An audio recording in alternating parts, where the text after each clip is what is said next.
Middleweight Madness, Saturday, March 18th.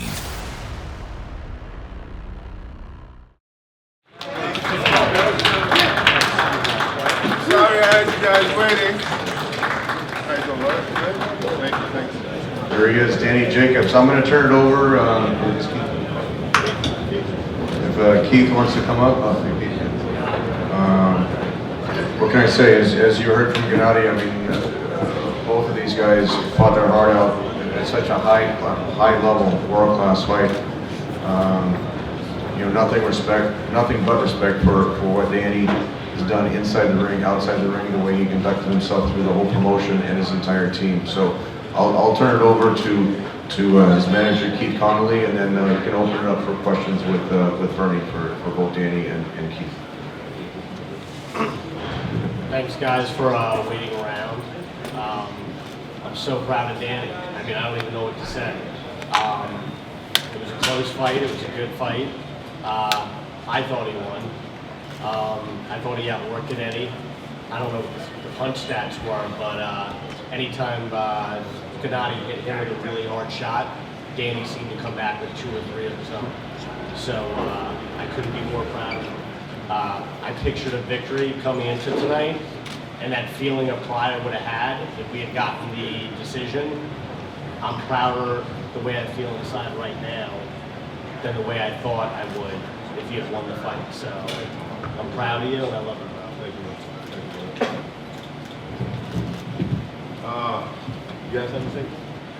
No, talk to the people, Jay. Talk to the people. Well.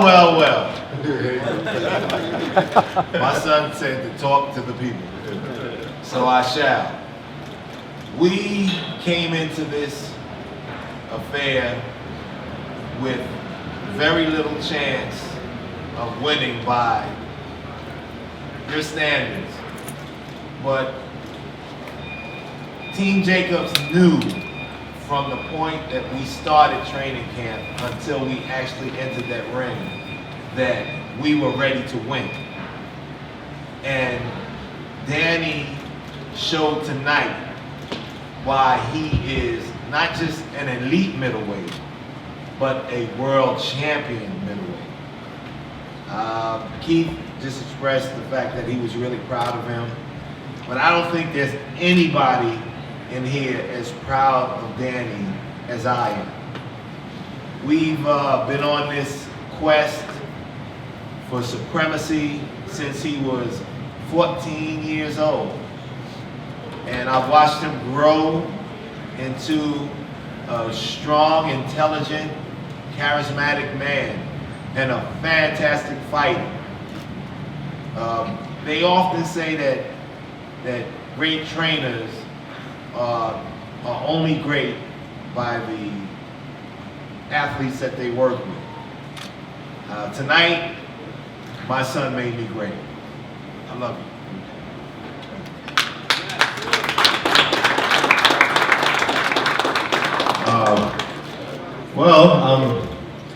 I'm really proud of myself that I went in there and I gave it all that I had, and I showed some moments of true grit. And the fight didn't go in my favor, although I do really felt like I won that fight. I mean, I definitely think it at least could have been a draw, to say the least. But it didn't go my way, and I won't complain. But I'm happy that, like I've said inside the ring, that the fans ultimately were the winners, because that definitely wasn't a dull fight. We traded, we boxed, and we used our skills, and we entertained everyone. So that was our job, and I felt like we did our job 110%.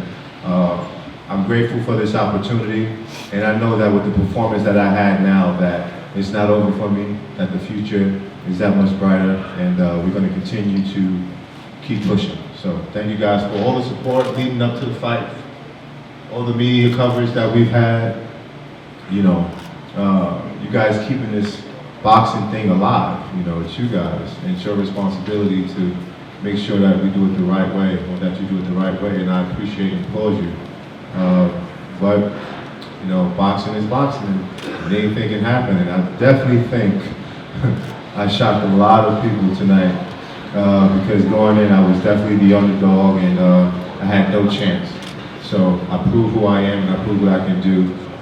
But all I can do is look forward to the future. So thank you guys very much, and I guess we can start taking some questions, and we're going to do the hand thing.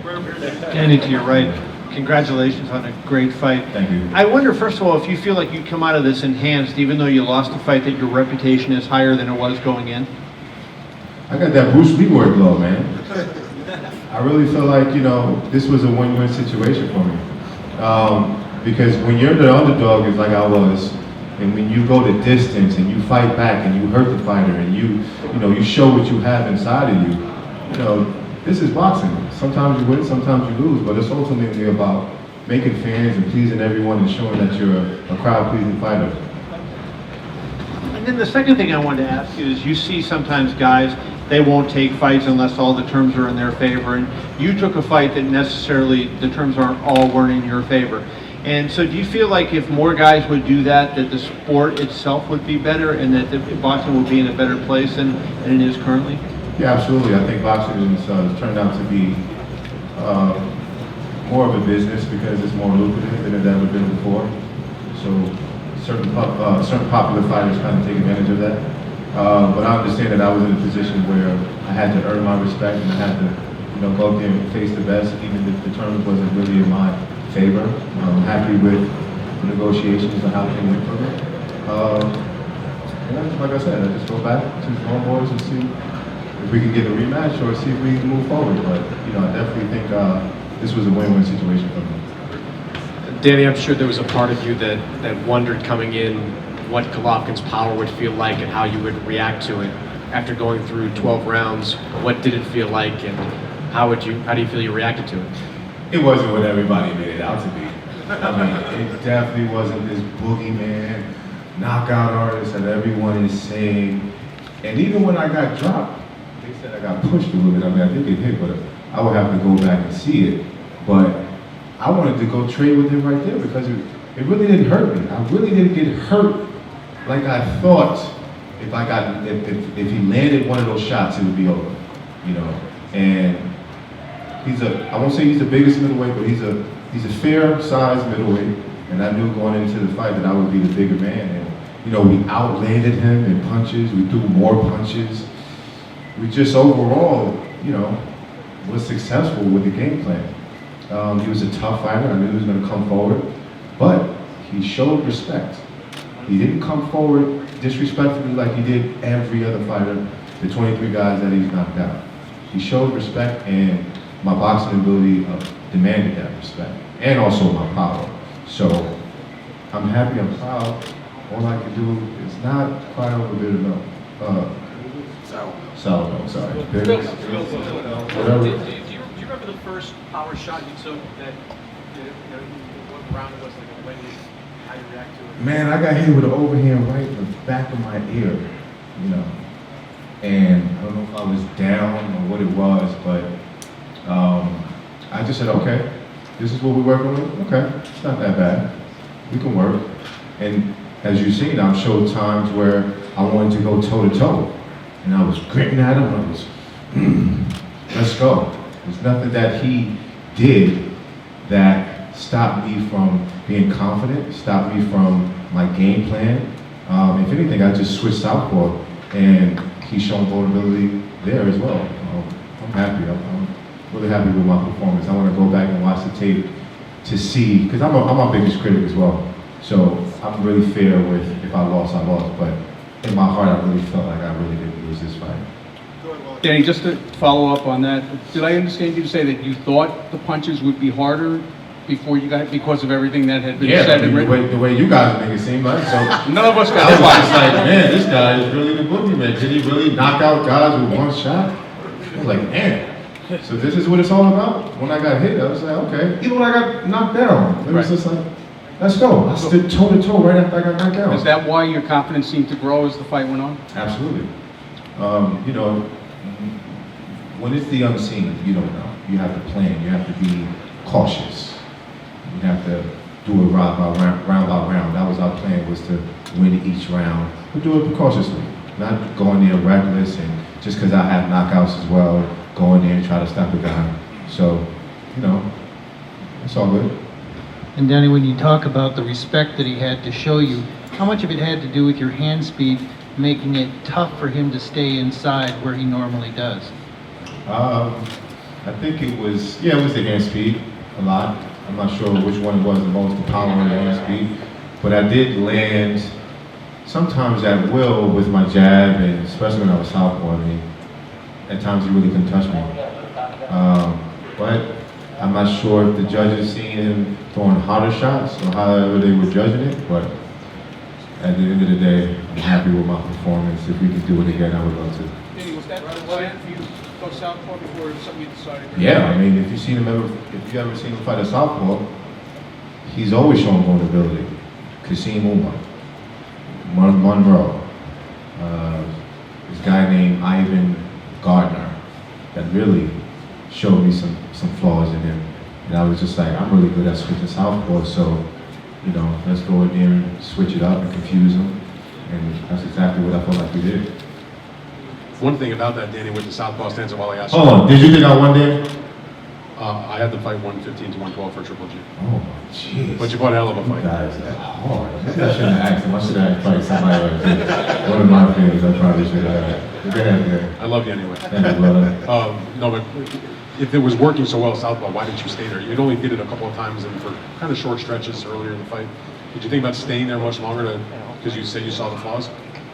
Yeah, well, you know, the game plan was to not stay southpaw. The game plan was just confusing. And I do southpaw very well as orthodox. So that's why it probably wasn't the best idea to stay southpaw. But, I mean, you've seen him missing. You've seen him not really being able to land, especially those hard right hands that he normally goes.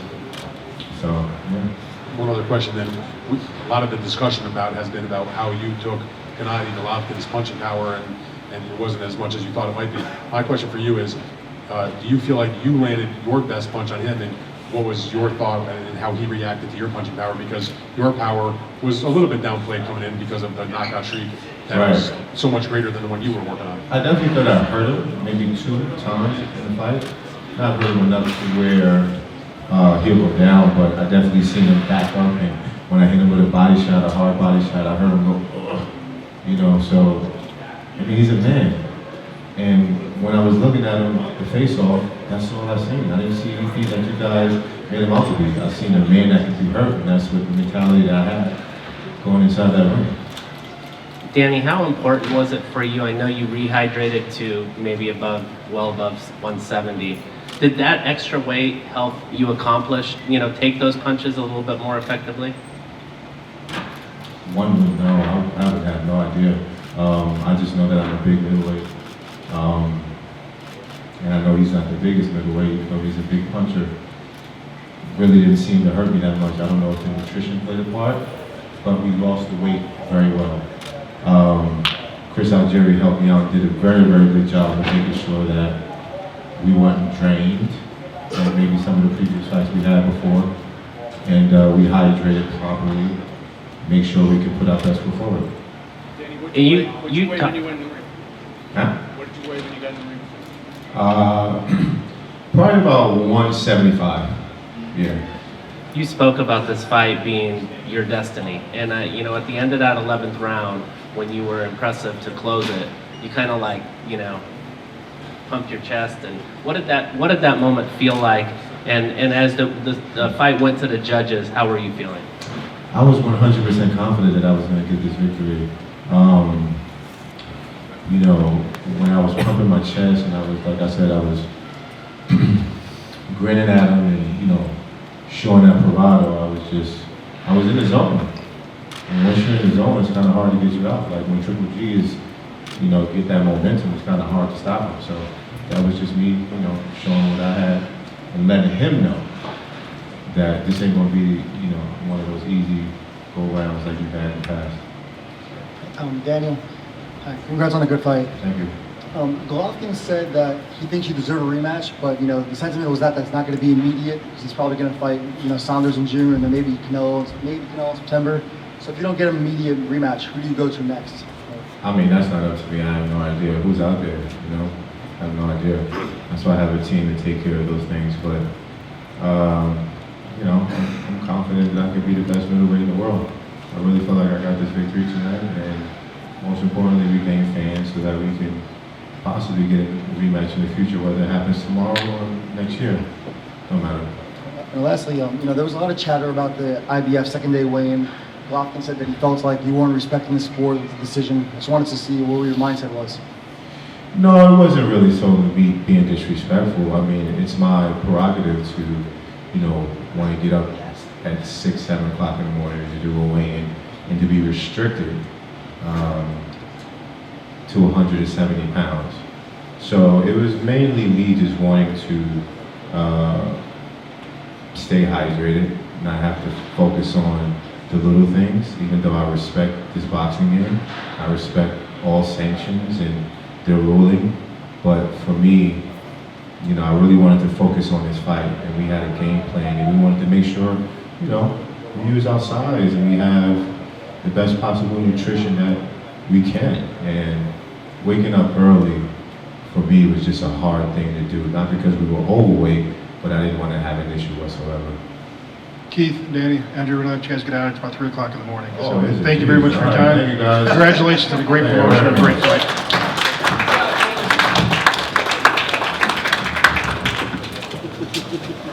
Looks like Triple G is ready to come out.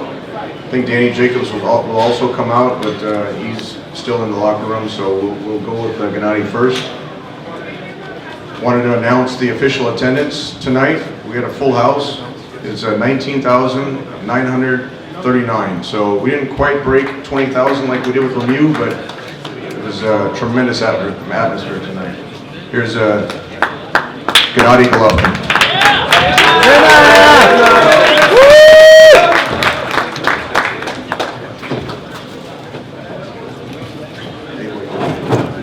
Genna.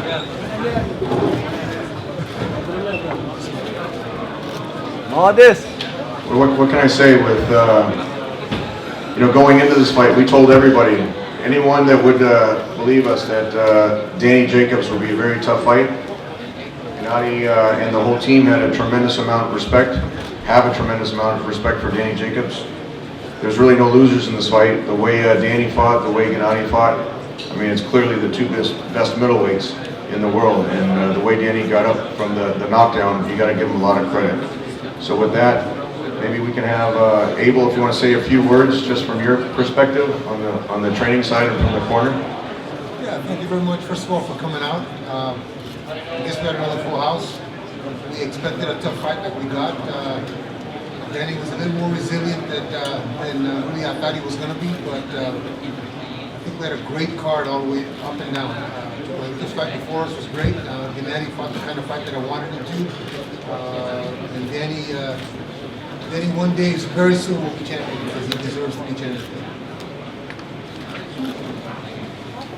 We can open it up to questions for Gennady, for Abel, or myself on the promotion. Bernie, if you want to take the questions.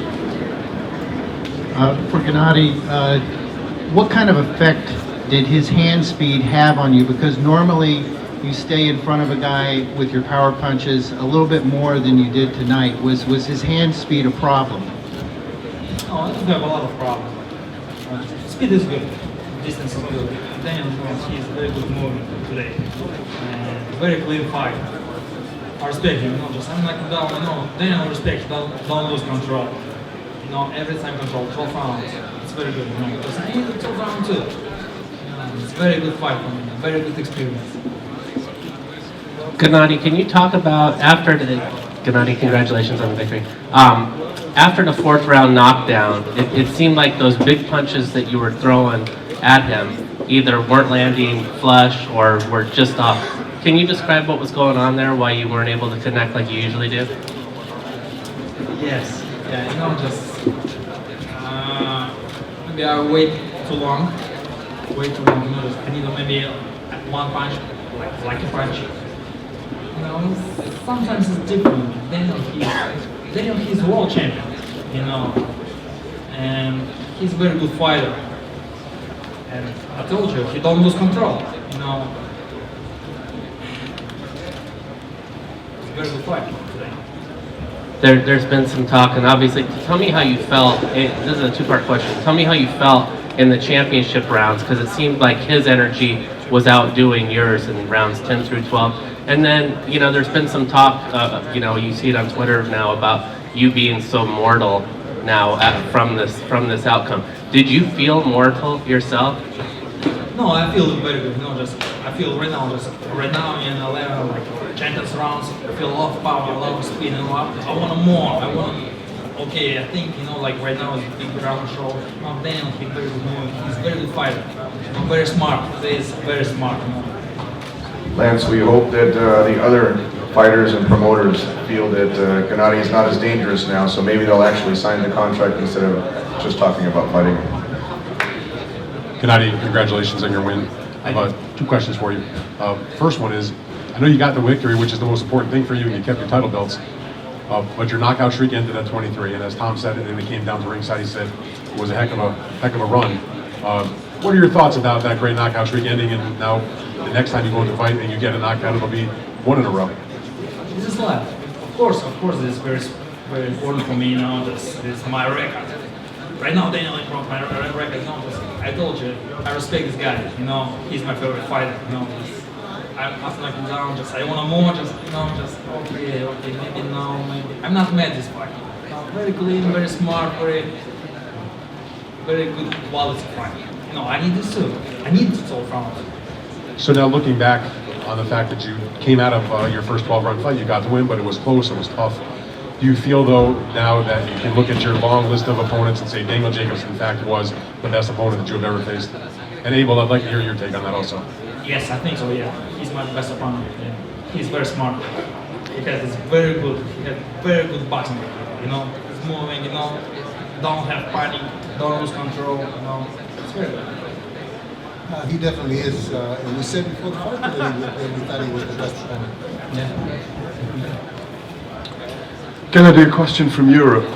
Obviously, you've got 3 of the middleweight world belts, and we know that you've said you want to win the WBO belt held by Billy Joe Saunders. Would it be the perfect fight for you next to go back to your homeland and fight our compatriot Billy Joe Saunders in Kazakhstan and possibly unify the division there? Hopefully this is my dream fight, you know. My goal is all the belts in the middleweight division, you know, all the belts. Of course, Billy Joe Saunders is my last step for my dream, you know. Of course, I wanted this fight. Hopefully this fight I have in Kazakhstan, the dreams in Kazakhstan. Would you like that fight next? 100%. Yes? Yes. Gennady, considering how close the fight was tonight, do you think that Danny deserves a rematch, or would you rather move on to Canelo or somebody else? Of course, you know, he's a good fighter. I'm ready to anybody. Just yeah, of course, if you want, if he's manager, promoter, corporate promoter, you know, he's ready. Of course, I'm a boxer. It's my job. Gennady, were you bothered or troubled by the fact that Jacobs blew off the second day weigh-in and was able to hydrate so much, and you had to weigh no more than 170? This is his problem, you know. I respect my sport. I respect boxing. You know, this IBF, you know, it's his problem. It doesn't matter. Were you angry though? No. Hey, Gennady, when you seemed a little frustrated when he switched to a southpaw stance. Were you at all, or did it confuse you at all when he went southpaw? Not a lot. No? He stayed in southpaw. I come down with the right hand. You know, I want more. I think, you know, he lose control. I want like a crazy fight. You know, I wanted this. You know, I don't have chance. Abel, were you prepared for that? For him switching stances like that? Yeah, we had John Jackson and Julius Jackson in camp who also switch, and David Benavidez does it often, so we had him at times do that. But I think that's, I actually thought that's when Gennady was a bit more effective when he switched to southpaw. Abel, right in front of you. Did you feel the fact that Danny made an adjustment because he won most of the second half of the fight? Was there anything he did that changed the momentum in his direction? I think the fact that he believed in himself so much and was prepared for this kind of battle. I said from the beginning that he's a very, very good fighter. He's the best fighter that we've faced so far. And his size may have had anything to do with that. His girth, I should say, his weight.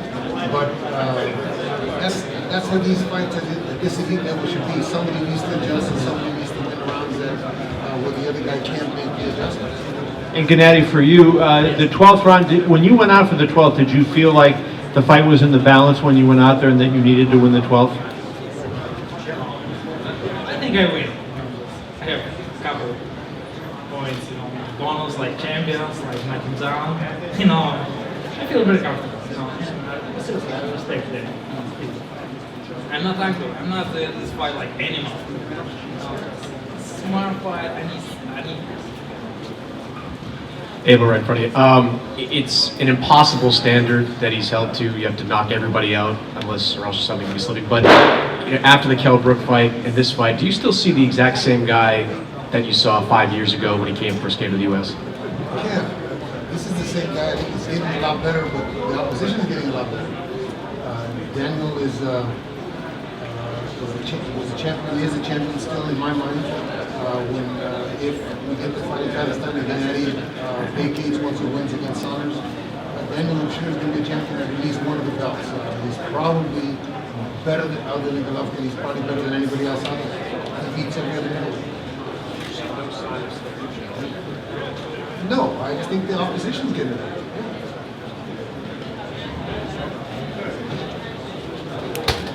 Abel, you said you thought that Danny was a little more resilient than you imagined. At what point in the fight did you sense that? At what point was there a particular shot that Gennady landed that you thought that another fighter maybe would outbuy? When did you get the sense that you were in for a long night? After Gennady knocked him down, he never lost control.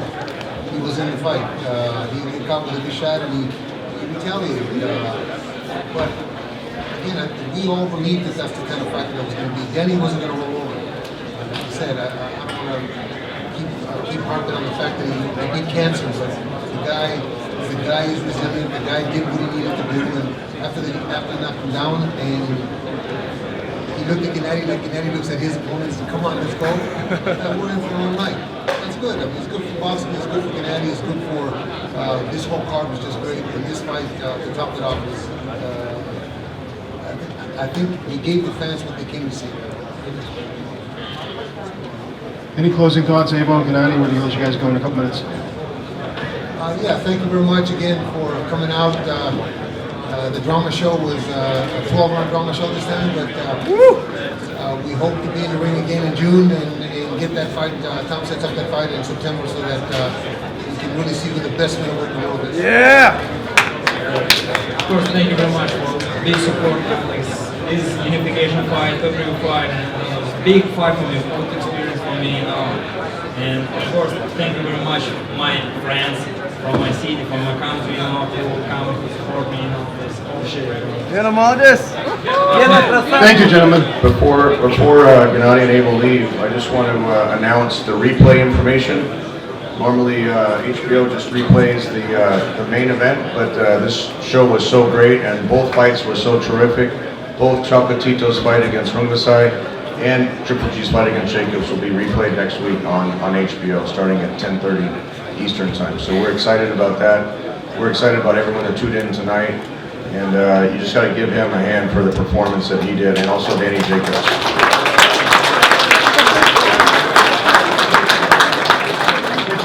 Jenna.